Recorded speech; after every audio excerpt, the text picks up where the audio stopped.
dekorasyon.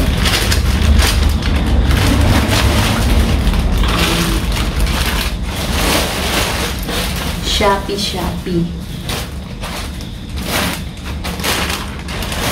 Kaya natin ito. Kaya natin na i-assemble.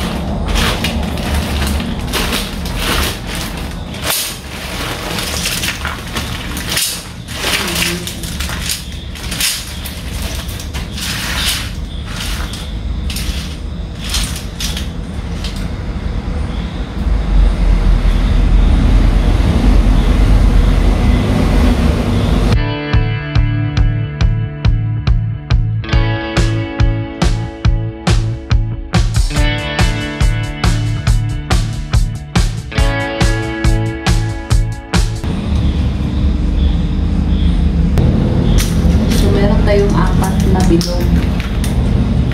Apat siya.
Ganyan lang siya.